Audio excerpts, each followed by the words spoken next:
Louvado seja o nome do nosso Senhor, amém?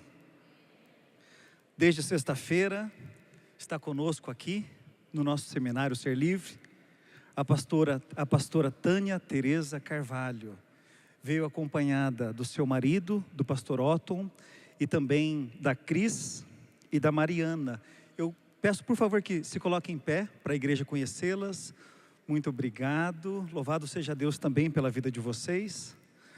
Juíza federal aposentada, escritora, autora de livros, conferencista internacional, atua ministrando temas nas áreas de libertação, cura, edificação e restauração de famílias.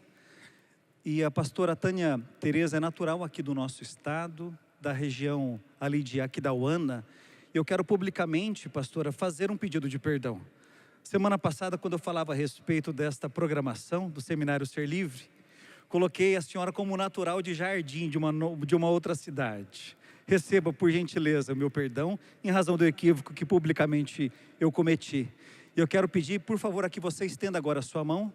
O pastor Otton vai orar, em razão da vida da pastora Tânia Tereza. Pastor Jardim é lindo. Glória a Deus pela sua vida, glória a Deus pela vida dessa igreja, glória a Deus porque Ele está fazendo nesse país, glória a Deus porque Ele está fazendo através da IPI Dourados, glória a Deus pela vida dos pastores, glória a Deus pela sua vida, por todo aquele que está engajado nessa obra. Nós te agradecemos, Senhor, te agradecemos por tudo que o Senhor tem feito. Te agradecemos por tudo que o Senhor tem feito na nossa vida. Te agradecemos por tudo que o Senhor tem feito nessa terra. Agora, Pai, nós estamos aqui, queremos ouvir a Tua palavra. Então, Pai, em nome de Jesus, usa a Tua filha. Usa a Tua filha com poder, com graça, com sabedoria, com som, para falar aos nossos corações. E nos prepara, Senhor Deus, para receber a porção que o Senhor tem para esta manhã, em nome de Jesus.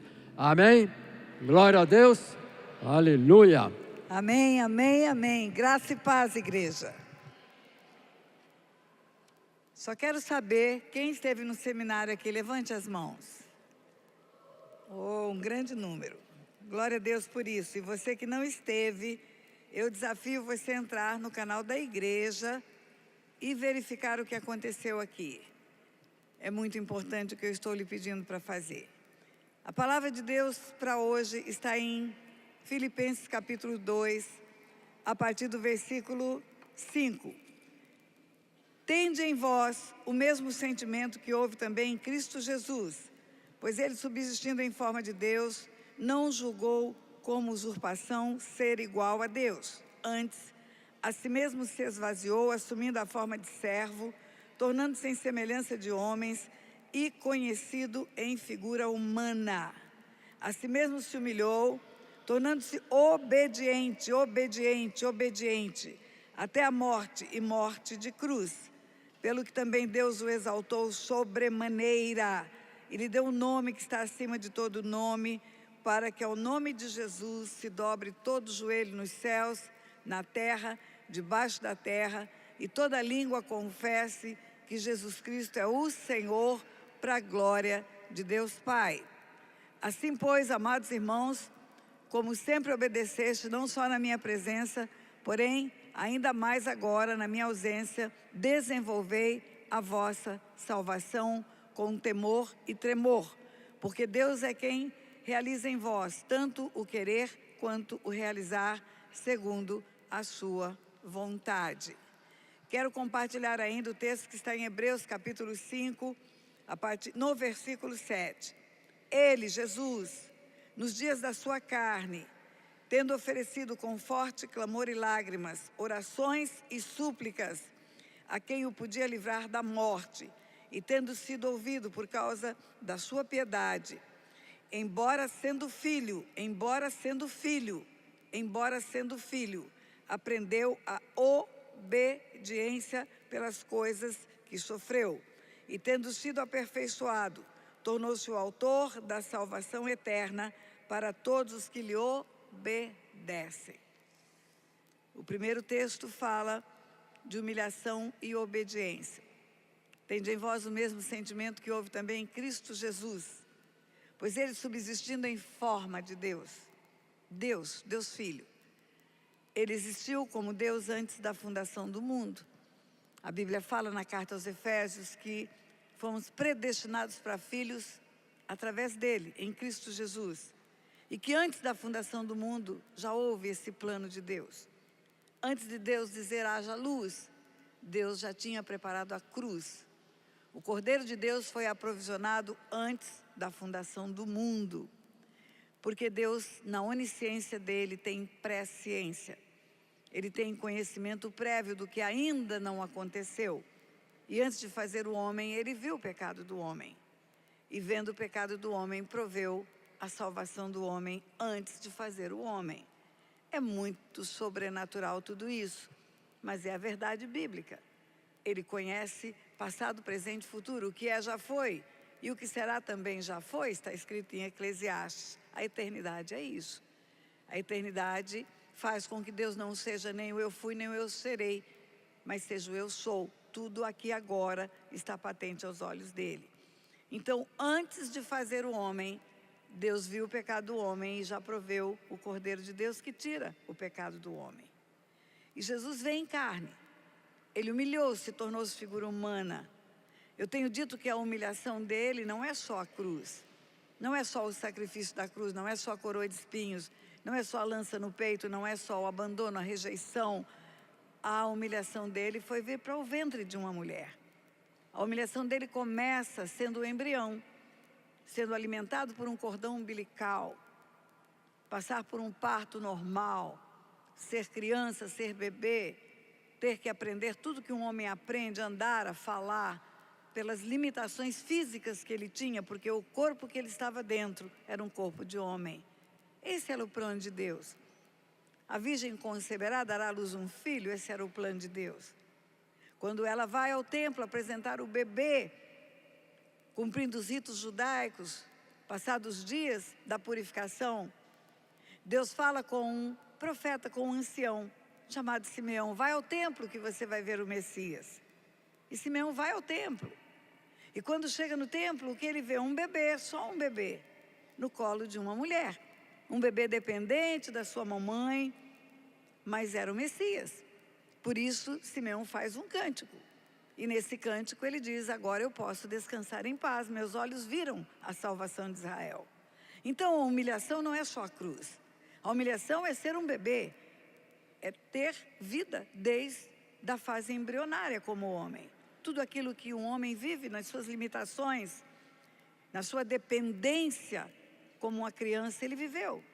Ele viveu para ter qualificação de homem e poder ir para a cruz como homem e na cruz derramar o sangue que compra povos de todas as raças, tribos e nações. Mas o que marca esse texto de Filipenses capítulo 2 é a obediência. Ele foi obediente até a morte e morte de cruz. Tendo em vós o mesmo sentimento que houve em Cristo Jesus, não só de humilhação, mas de obediência. Como filho de Deus, ele submete-se a passar por um julgamento, e como juiz eu vou dizer para você, um julgamento totalmente abusivo. Jesus foi preso na noite, por isso chegam no Getsêmani com tochas. Ele foi preso durante a noite. E pelas leis romanas não podia prender ninguém durante a noite. Ele tinha que ser apresentado no pretório, lá na fortaleza de Antônia. Esse é o lugar onde os presos deveriam ser levados. Mas não levaram para lá. Por quê? Porque era uma prisão ilegal, era uma prisão abusiva. Levaram para a casa do sumo sacerdote. E na casa do sumo sacerdote, o que aconteceu? Noite inteira sob tortura psicológica, ele foi esbofeteado por um servo do sumo sacerdote. Só quando o dia amanhece, ele é levado para a fortaleza de Antônia, para a presença de um governo que poderia julgá-lo, Pilatos. E Pilatos diz: mas ele me parece inocente. E ainda diz para aqueles que o levaram, que eram os religiosos: parece-me que esse assunto é de vocês, diz respeito às suas leis. Então vocês devem julgá-lo. resposta do sumo sacerdote, dos líderes que o levaram até lá. Nós não temos na nossa lei autoridade para crucificá-lo. Sabe como é o nome disso? Pré-julgamento. Nós não trouxemos aqui para o senhor ouvi-lo e fazer justiça, mas para o senhor condená-lo. É pré-julgamento. Nós queremos a crucificação dele. Pilatos ainda diz, mas ele me parece inocente. E resolve dar umas chibatadas, como que para satisfazer aquela sede que aqueles homens tinham de maltratar Jesus. Mas depois de todo esse julgamento, depois de haver inquirido Jesus e dito para Jesus, não me respondes, não sabes que eu tenho autoridade para te crucificar ou para te libertar? Resposta de Jesus para Pilatos, nenhuma autoridade teria sobre mim, sobre é acima, se do céu não te fora dada. Jesus tinha poder e autoridade para soprar e derrubar todo o império romano, para matar Pilatos. Tinha voz para chamar a legião de anjos e mudar o quadro daquele acontecimento. Mas ele foi obediente até a morte e morte de cruz. Como o Cordeiro de Deus que tira o pecado do mundo silenciosamente. Submete-se, não grita, não esmaga a cana quebrada, não apaga a torcida que fumega. Ele vem cumprir o papel para o qual ele nasce em carne. Vai para a cruz. É moído pelas nossas transgressões, o castigo que nos traz a paz estava sobre ele. Pelas pisaduras dele fomos sarados. Agora, porque ele obedeceu, porque ele foi obediente até a morte, morte de cruz, ele teve uma recompensa. Por causa disso, o Pai, ele deu um nome que é sobre todo nome. Por causa disso, ele foi colocado acima de principados, potestades, de todos os seres espirituais. Ele tornou-se a maior autoridade do universo. Por causa disso, o Pai o exaltou sobremaneira, ele deu um nome que é sobre todo nome, diante do qual todo joelho se dobrará e toda língua confessará que ele é Jesus Cristo, o Senhor. O Senhor, o Senhor, o Senhor, o Senhor. Antes da sua vinda, ele era o Messias, o profético, anunciado a sua vinda ao mundo. Isaías não apenas profetizou que ele nasceria de uma virgem, mas anunciou que o Espírito viria sobre ele na terra, para dar a ele autoridade para salvar, curar e libertar. Escreve isso no capítulo 61. Isaías profetiza também a sua volta, profetiza o seu sacrifício. Ou, quando ele profetiza o sacrifício, ele diz, vai ser moído pelas nossas transgressões. O castigo que nos traz a paz será levado sobre ele. Profetiza a sua volta. Em Isaías 42, fala que ele virá como um valente, despertará o seu zelo como homem de guerra, gritará, lançará o seu grito de guerra. Não é só o Cordeiro de Deus, profetiza o leão que volta também, na mesma profecia. Isaías 42 tem uma parte que fala que ele não gritará, mas tem outra parte que fala que ele gritará. Tem uma parte que fala da humilhação do Cordeiro de Deus que tira o pecado do mundo, mas tem uma parte que fala que ele virá para governo, voltará. Prepare-se, igreja, cantamos aqui. Agora presta atenção, Isaías é o profético, é o anúncio futuro. Isaías escreveu tudo isso 700 anos antes dele vir. Mas ele veio. E quando ele veio, ele não é mais o profético. Ele é Jesus. O anjo fala para Maria, vai descer sobre você o Espírito Santo, o poder do Altíssimo vai te envolver. É o Emanuel que virá. É Deus conosco. O mesmo anjo fala para José, não a deixe, porque o que nela está gerado é do Espírito Santo. E você vai dar o nome de Jesus, Jesus, Jesus, Jesus. É ele em carne. Não é mais o profético, já veio. A virgem já concebeu, já deu à luz um filho, agora ele é Jesus. E como Jesus, ele anda entre os homens, ele ensina tudo para os homens. Ele ensina os mistérios do reino dos céus, ele ensina as coisas futuras. Ele fala da sua vinda, ele diz, e virá o Filho do Homem, vem nas nuvens com poder e grande glória. É Jesus que está falando. E quando ele vai para a cruz, ele é o Cristo. Ele é o Cristo, por isso ele fala para Pedro, não foi carne nem sangue que te revelou. Quando ele fala, quem diz os homens que eu sou e quem dizem vocês que eu sou? E Pedro diz, tu és o Cristo, o Filho do Deus vivo, agora Ele é o Cristo, Ele é o Cordeiro de Deus que tira o pecado do mundo. Na cruz Ele é o Cristo, na cruz Ele é o Cristo, Ele não é mais só o Messias e não é só Jesus. Ele é o Cristo. Mas na ressurreição, pela obediência que Ele teve, porque Ele se humilhou até a morte, morte de cruz. Ele não é só o Messias, Ele não é só o Cristo, Ele é Jesus Cristo, o Senhor, o Senhor, o Senhor. Eu não tenho formação teológica, eu tenho formação jurídica.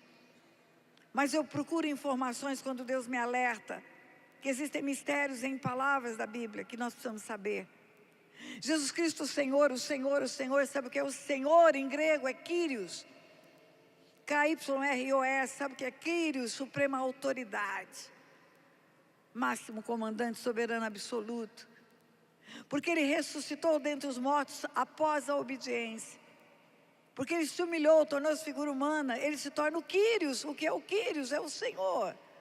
O que é o Senhor? É a maior autoridade do universo. Tudo está sujeito a Ele, tudo, tudo, tudo, tudo. Ele foi colocado acima de todo poder que se possa nomear. Ele é o Kyrios. Ele é a maior autoridade.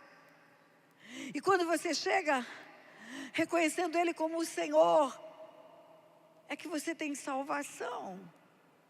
Quando você se torna obediente, tendo Ele como exemplo, Ele é o exemplo nosso de obediência.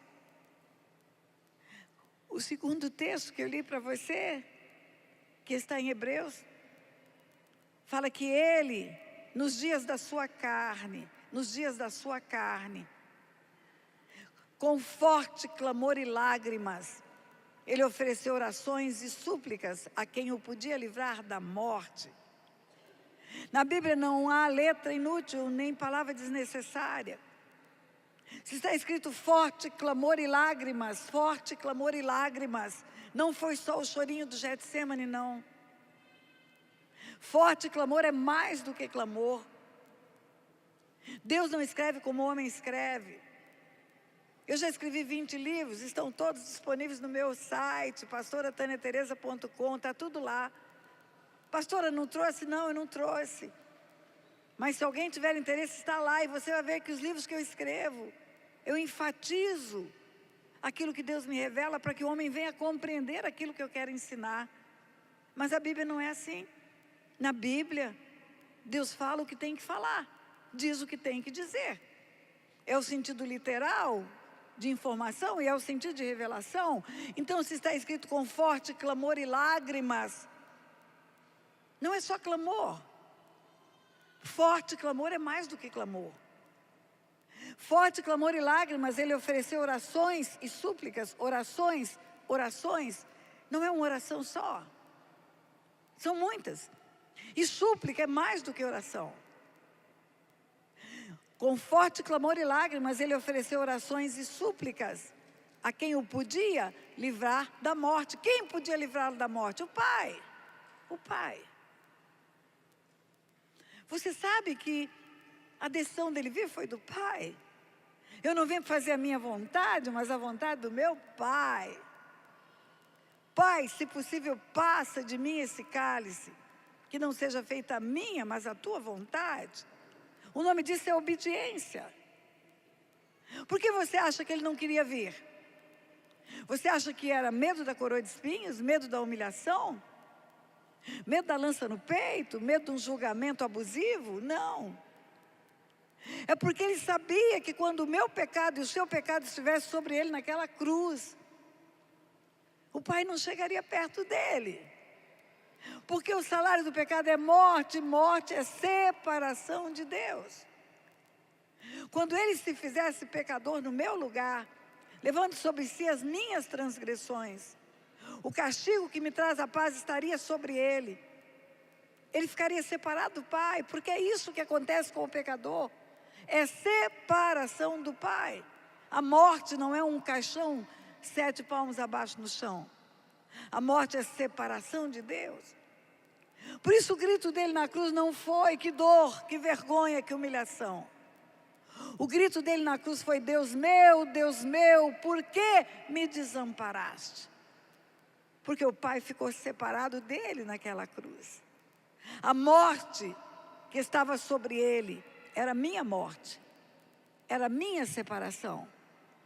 E ele enfrenta tudo aquilo para eu chegar a Deus hoje, para eu estar com Deus hoje, para pagar o preço do meu pecado, para cumprir a lei no meu lugar, para ser moído pelas minhas transgressões, para ir ao inferno, para que eu vá para o céu, para ser humilhado, para que eu tenha honra na terra. Ele foi obediente até a morte, morte de cruz. E o texto de Hebreus diz, ele suplicou, ele chorou, ele pediu para não ir para a cruz. E foi ouvido. O texto diz que ele foi ouvido. É claro que o Pai ouviu. É claro que o Pai ouviu ele dizer, Pai, se possível, passa de mim esse cálice. É claro que o Pai viu o choro, as orações, as súplicas, tudo isso foi visto e ouvido pelo Pai. E embora sendo filho, está escrito na carta aos Hebreus, filho com F maiúsculo, embora sendo Deus Filho, o Deus Filho, parte da Trindade, ele obedeceu. Ele obedeceu. E a Bíblia fala que porque ele obedeceu, ele foi aperfeiçoado. Como que o varão perfeito pode ser aperfeiçoado? Ele foi aperfeiçoado na autoridade. Ele foi aperfeiçoado em receber toda a autoridade no céu e na terra. Porque ele se humilhou, foi obediente até a morte, morte de cruz, ele foi recompensado. E tornou-se a maior autoridade do universo. Todo joelho se dobrará e toda língua confessará que ele é Jesus Cristo o Senhor. Jesus Cristo o Senhor, a maior autoridade do universo. O Quírios, o maior. E continua o texto de Hebreus, ele foi aperfeiçoado. Porque ele obedeceu, ele ouviu o filho pedir para não ir para a cruz. E o filho obedeceu, o pai aperfeiçoou o filho na autoridade. Mas o texto da carta dos Hebreus termina assim. Ele foi aperfeiçoado e tornou-se o autor da salvação eterna para todos que lhe obedecem. Ou, repete comigo, porque ele foi aperfeiçoado, diga. Ele tornou-se o autor da salvação eterna para todos que lhe obedecem. Ele é o Salvador, não apenas daqueles que creem, mas daqueles que creem e obedecem. Crês, fazes bem, está escrito na Bíblia. Os demônios também creem, mas não obedecem. Claro que os demônios creem. Chega diante de Jesus, vai ver os episódios em que o endemoniado chega diante de Jesus. Bem sei quem és, o Filho de Deus. Eles creem. Lá em Gadara era uma legião. Eram 2.000 porcos que foram precipitados num despenhadeiro, mas pode ter entrado mais do que um demônio em cada porco. Não sei o número de demônios, mas eu sei que todos eles se prostraram diante de Jesus quando Jesus chega em Gadara. E reconhecem Jesus como o Senhor, mas não obedecem. Ele é o autor da salvação eterna para todos os que lhe obedecem. É a obediência que vai resultar na recompensa. Seria inimaginável que Deus salvasse o homem que recebeu tão grande sacrifício que vamos hoje fazer a lembrança dele na hora da ceia e não obedecer. E negligenciar tão grande salvação. Só a valorização dessa grande salvação é que vai nos dar essa vida eterna. Eu tenho que crer com o coração que Ele é o Senhor. E eu tenho que confessar com os lábios que Ele é o Senhor. Tudo no mundo espiritual acontece pela palavra. É a fé que é oculta, secreta, é interna, é no coração, mas que Deus vê. Mas a minha palavra traz para o mundo natural aquilo que eu tenho dentro de mim. E quando eu creio e confesso Ele como meu Senhor e Salvador, aí eu tenho salvação. Mas tudo na Bíblia está condicionado a Ele ser o meu Senhor. Aquele que invocar o nome do Senhor será salvo. O Senhor é o Quírios, é a autoridade máxima. É o supremo comandante. É a maior autoridade no universo. Aquele que governa o universo hoje. A minha obediência é que vai resultar na minha recompensa. Hoje eu estava aqui presente quando o pastor fez o relatório financeiro da igreja. Entrega de dízimos e ofertas é obediência. Tudo na Bíblia tem promessa de recompensa, tem promessa de recompensa. Deus recompensa os obedientes. Como recompensa? Com o cumprimento da promessa dele. Sabe o que está escrito na Bíblia? Em 2ª Epístola de Paulo aos Coríntios, capítulo 1, versículo 20. Tantas quantas são as promessas de Deus, tantas tem ele o sim e o amém. Para a glória dele, por nosso intermédio. Tantas quantas são as promessas de Deus? Quantas são? Inúmeras. Tem gente que gosta de caixinha de promessa. Imagine uma promessa. Será salvo tu e a tua casa se você crer no Senhor. Pense que promessa maravilhosa. Toda promessa de Deus, Ele tem desejo que cumpra. Tantas quantas são as promessas de Deus, tem nele o sim e o amém. O sim, o amém, o sim, o amém. O que é sim, o amém? É concordância. Tudo que Deus promete, Ele concorda que aconteça para a glória dEle, por nosso intermédio. Como glória dEle? Imagine, tem a promessa, crê no Senhor Jesus, você é salvo tu e a tua casa. E um dia você chega aqui e fala: pastor Edson, minha casa está salva, todo mundo se entregou para Jesus. Pastor Edson vai dizer: glória a Deus. Deus é glorificado quando uma promessa dele se cumpre. Deus é glorificado quando há algo que Ele prometeu e que acontece na terra. Tudo que Ele prometeu, Ele concorda que aconteça. Mas como que essa concordância do homem na terra leva para o céu? Se dois concordam na terra, leva para o céu o que houve de concordância na terra. E a concordância do céu para a terra faz o quê? Traz aquilo que está aprovisionado nas regiões celestiais desde antes da fundação do mundo.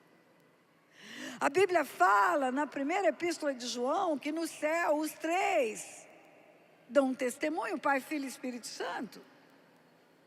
E fala que na terra, os três são unânimes num só propósito. No céu, os três dão um testemunho, e na terra, os três são unânimes num só propósito.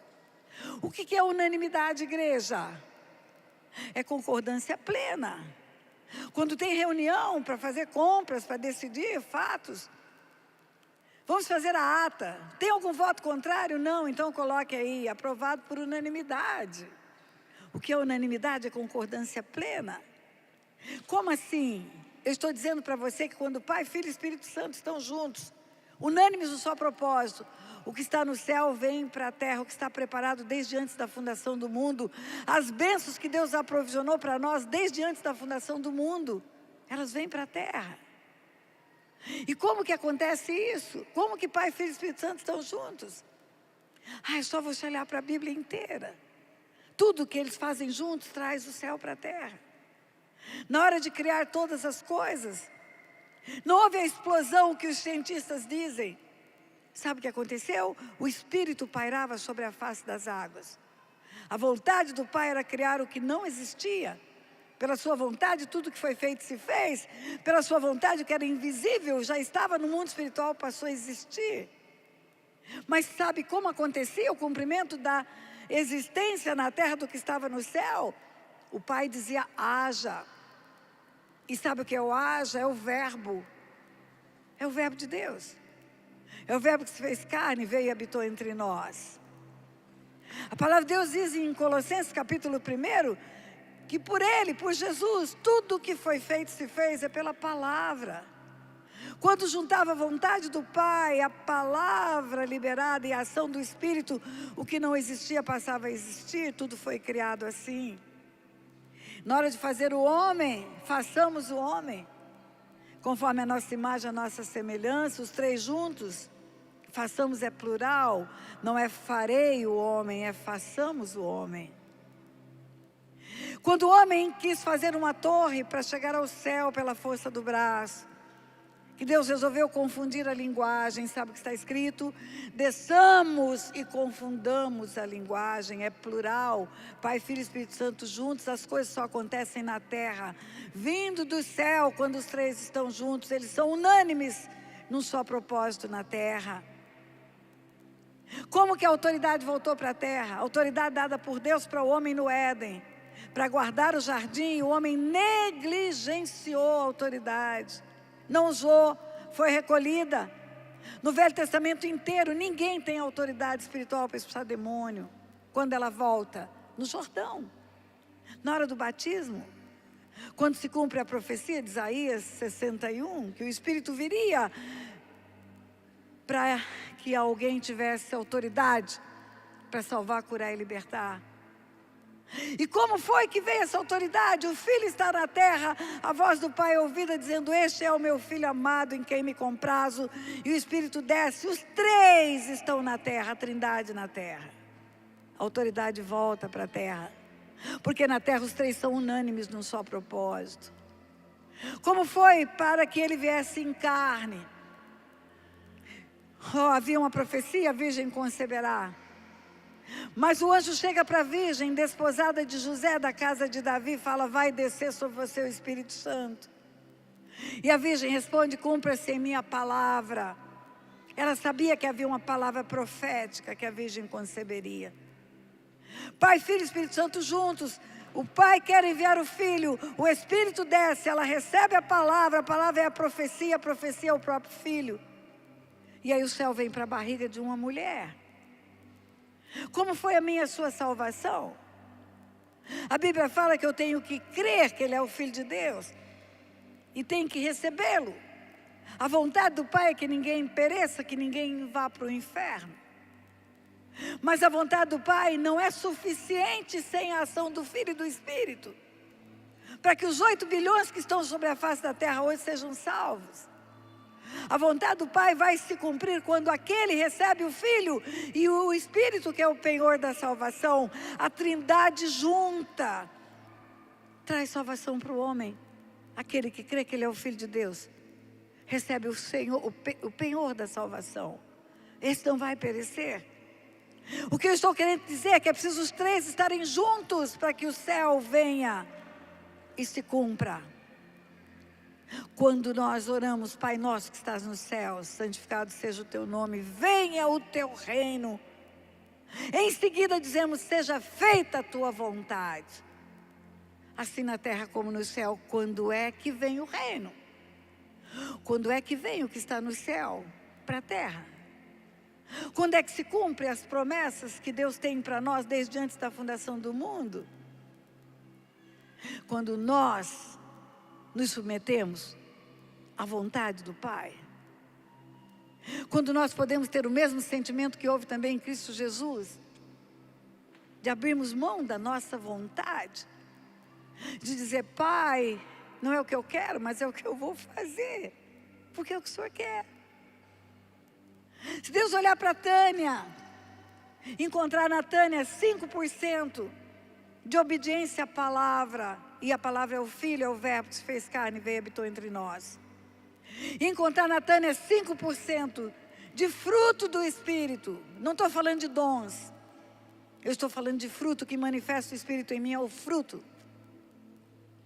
Se ele encontrar em mim 5% de obediência à palavra e 5% do fruto, ele só vai poder dizer sim, amém, para 5% das promessas dele na minha vida. Sabe por quê? Porque ele não concorda com Tânia, ele concorda com a palavra e com o Espírito. Eles são unânimes no seu propósito. Se Deus olhar para mim e encontrar em mim 20% de obediência à palavra, 20% de submissão ao Espírito dele, só vai poder realizar 20% das promessas dele na minha vida. Escute bem, um profeta chamado Samuel, nota 10, foi orar por um rei desobediente, chamado Saul. Sabe o que Deus falou? Para Samuel: não ore por ele. Eu não escuto a sua oração. Como não escutar a oração de Samuel? Que desde criança ouvia a voz de Deus. Mas Deus completa a frase: porque ele é rebelde. Rebelião é como pecado de feitiçaria. Ele é obstinado. E obstinação é como idolatria. Sabe o que é obstinação, igreja? É teimosia. A teimosia é a idolatria do que eu quero, do que eu penso, do que eu desejo. É desobediência a Deus. Se quiseres e me ouvires, comereis o melhor dessa terra. Ah, se o meu povo me escutasse, se Israel andasse nos meus caminhos. Deus fala no Salmo 81, eu abateria o inimigo, e eu o saciaria com o trigo mais fino que escorre da rocha. A Bíblia é cheia de informações que diz assim: tendo o povo de Deus feito o que era mal perante o Senhor os entregou nas mãos dos inimigos.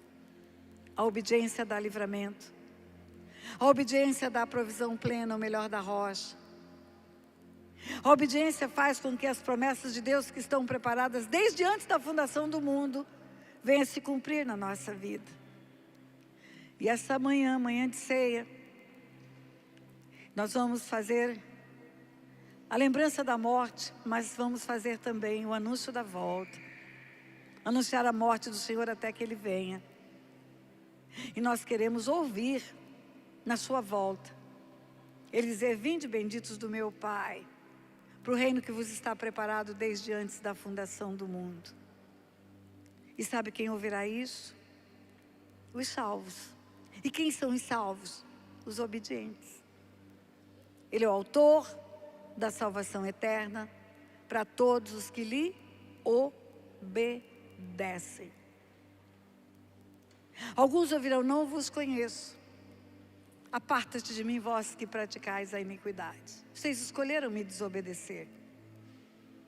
Tudo que eu queria que você fizesse, eu escrevi, está na palavra. Mas você ficou fazendo campanhas, derrubando muralhas de Jericó, fazendo jejuns, mas não me obedeceu. Eu não me agrado de sacrifício. Eu me agrado de obediência. Nós vamos ouvir isso. Então, esta manhã, o homem deve examinar-se a si mesmo. Você vai ouvir isso. Eu vou deixar aqui a palavra, ela vai ter continuidade na ceia. Examinar-se a si mesmo. Aonde na minha vida eu estou desobedecendo? Aonde na minha vida? Eu não estou dizendo: sim, Senhor, seja feita a tua vontade, não a minha vontade. Aí Jesus vai dizer: quem come a minha carne e bebe meu sangue tem parte comigo. Comer a minha carne e beber o meu sangue é participar do sacrifício. E o sacrifício significa abrir mão de muitas coisas. A porta é estreita. O mundo está aí, oferecendo iguarias de toda a natureza. Mas nós estamos aqui para sermos sal e luz nessa terra. Que o Senhor abençoe a igreja e complete a palavra. Em nome de Jesus. Amém. Obrigado, pastora.